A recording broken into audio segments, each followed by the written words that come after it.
নমস্কার বন্ধুরা, এর সঙ্গে এগিয়ে চলোতে আপনাদের প্রত্যেককে স্বাগত জানাই। আজকে নিয়ে এসেছি নতুন একটি উপস্থাপনা। মাইক্রো লেসন প্ল্যানের মধ্যে ক্লাস 3 থেকে ম্যাথ সাবজেক্টের ওপর যে টপিকটি হচ্ছে সময়ের কাজ সময়ে করি, তো এই নিয়ে আমার বিস্তারিত ডেমো ক্লাস পূর্বেই ভিডিও আপলোড করার রয়েছে। তবে রিকোয়েস্টেড যে এটি মাইক্রো লেসন প্ল্যান রূপে আপনাদের সামনে নিয়ে আসা ছিল, তো সেটি আজকে আমি উপস্থাপন করার চেষ্টা করছি। আপনারা ভিডিওটি শেষ পর্যন্ত দেখবেন। যার স্কিল হচ্ছে শিক্ষার্থীকে প্রশ্নকরণে উৎসাহী করার দক্ষতা। তো এর 4টি কম্পোনেন্ট আছে, যা হচ্ছে শিক্ষার্থীর দ্বারা প্রশ্নকরণ, প্রশ্নকরণের নমনীয়তা, প্রশ্নকরণের পরিমিতিবোধ, বিষয়ের সঙ্গে সম্পর্কিত প্রশ্ন।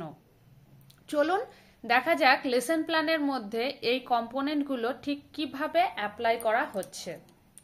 শিক্ষিকার কাজ, শিক্ষার্থীর কাজ, আচরণাঙ্গ সুন্দরভাবে হাতের লিখে টেবিল তৈরি করবেন। শ্রেণীতে প্রবেশ করে প্রথমেই শিক্ষিকা কুশল বিনিময় করবে, যেটি প্রত্যেকটি মাইক্রো লেসন প্ল্যানের ক্ষেত্রেই প্রযোজ্য। তারাও কুশল বিনিময় করবে। তারপর কি করবে, শিক্ষার্থীদের পূর্বপাঠ যাচাই করার জন্য কিছু প্রশ্ন রাখবেন। এই পূর্বপাঠ যাচাইকরণটি ভীষণই গুরুত্বপূর্ণ তাদের অ্যাটেনশন নেওয়ার জন্য। আজকে ঘুম থেকে কটায় উঠেছ, সকালে কখন স্কুলে এসে পৌঁছালে, প্রার্থনা সঙ্গীত কখন শুরু হয়েছিল, কটায় শুরু হয়েছিল, ইত্যাদি কিছু প্রশ্ন তাদেরকে জিজ্ঞাসা করা হবে। এরপর তাদেরকে একটি দলের নাম দেওয়া হবে। দল বিভাজনটা ভীষণই জরুরি। তো দল বিভাজন করার জন্য তাদেরকে নাম দেওয়া হবে যে তোমাদের হচ্ছে সূর্য গ্রুপ, তোমাদের হচ্ছে চাঁদ গ্রুপ। এগুলো আপনি বিভিন্ন ABCD XYZ 1 2 3 4 ইত্যাদি নাম দিতে পারেন। এবং তাদের সময় কেন্দ্রিক নীতিশিক্ষামূলক ছোট গল্প বলে শোনাতে বলবেন, যে তোমরা বলো তো যে সময় নিয়ে তোমরা কে কি গল্প জানো। তখন তাদেরকে গল্প জিজ্ঞেস করবে এবং শিক্ষার্থীরা তাদের বুদ্ধি অনুযায়ী জানার মধ্যে বা অজানার মধ্যে যাই হোক তারা কিছু বলবে, যেটা তাদেরকে মনোযোগী করবে। এবং এক্ষেত্রে শিক্ষার্থীর দ্বারা প্রশ্নকরণ জাতীয় কম্পোনেন্টটি অ্যাপ্লাই হচ্ছে, যে তাদেরকে যখন এই নীতিশিক্ষা গল্পগুলো জিজ্ঞেস করতে বলা হলো, এরপর বিষয়কেন্দ্রিক মডেল হিসেবে ঘড়ি দেখাবেন।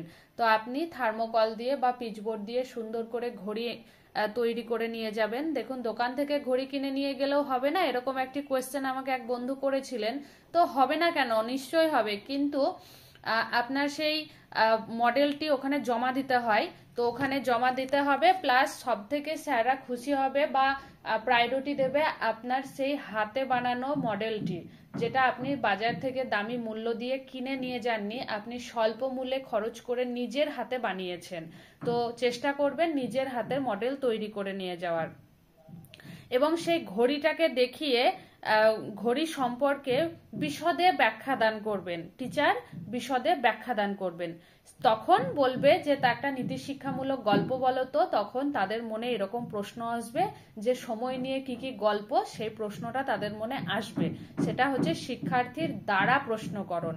এরপর ব্যাখ্যাকরণ হয়ে গেল। এরপর ম্যামকে এরকম আবার জিজ্ঞাসা করছে যে ম্যাম, ক্লাস যখন ঘড়িতে 4টের ঘরে ছোট কাটা এবং 12র ঘরে বড় কাটা হলো, একবার আপনি AM বলছেন, একবার PM বলছেন, এর অর্থ কি?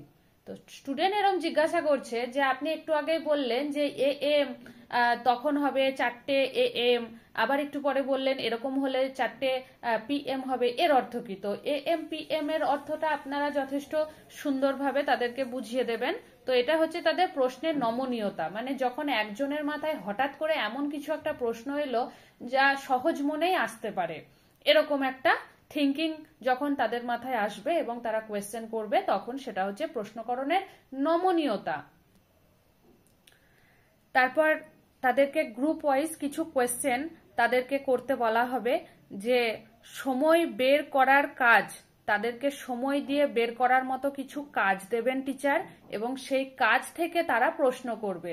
তাদেরকে কাজ করতে দেওয়া হলো, সময় রিলেটেড কিছু কাজ বানাতে দেওয়া হলো, সেটা যোগ হতে পারে বা বিয়োগ হতে পারে, যে 4টে থেকে ঘড়ির কাঁটা এইদিকে ঘুরলে কটা হলো, ইত্যাদি ভাবে তাদেরকে কাজ দেবে। তখন তাদের মনে যে প্রশ্ন আসবে সেই কাজকে কেন্দ্র করে সেখান থেকে আসছে যে প্রশ্নকরণের পরিমিতিবোধ এবং নমনীয়তার মধ্যে একটা সূক্ষ্ম পার্থক্য রয়েছে। যে পরিমিতিবোধ তখনই হবে যখন গ্রুপ ওয়াইজ তারা কিছু কাজ করতে থাকছে এবং সেখান থেকে তাদের একটা ডিপ থিঙ্কিং আসছে, ডিপ থট আসছে, তখন তাদের মধ্যে হচ্ছে পরিমিতিবোধ।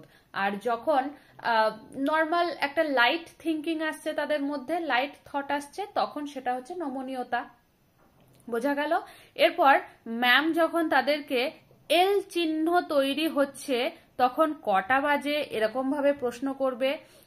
ম্যামকে যখন তারা প্রশ্ন করবে, কারণ এটা যেহেতু শিক্ষার্থীকে প্রশ্ন করতে উৎসাহী, তাই ম্যাম এমন কিছু সিচুয়েশন ক্রিয়েট করবেন যেখানে বাচ্চারা বাধ্য হবে তারা নিজেরাই প্রশ্ন করতে। ম্যাম এমন ভাবে সিচুয়েশন তৈরি করবেন, তো ম্যাম তখন বলবে খুব সুন্দর প্রশ্ন করেছো। এই যে খুব সুন্দর প্রশ্ন করেছো কথাটি হচ্ছে তাদেরকে এনকারেজ করা, তাদেরকে উৎসাহ দেওয়া, খুব ভালো বলেছো, বাহ তাই নাকি ইত্যাদি যখন বাচ্চাদেরকে বলা হয় তখন তাদের মধ্যে একটা এনহ্যান্স তৈরি হয় যে আমাকে ম্যাম সবার সামনে বাহ বলেছে, আমাকে ম্যাম সবার সামনে খুব সুন্দর বলেছে।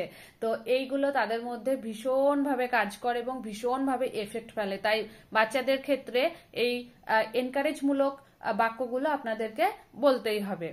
তো এরপরে হচ্ছে ম্যাম তাদের মনে এরকম একটা কোয়েশ্চেন আসতে পারলো যে ম্যাম পৃথিবীর সর্বত্রই কি সময় একই হয়? ম্যাম একটু আগে ব্যাখ্যাকরণের সময় এই রিলেটেড কিছু একটা কথা বলেছিলেন, যার পরিপ্রেক্ষিতে তাদের মনে এরকম প্রশ্ন আসলো।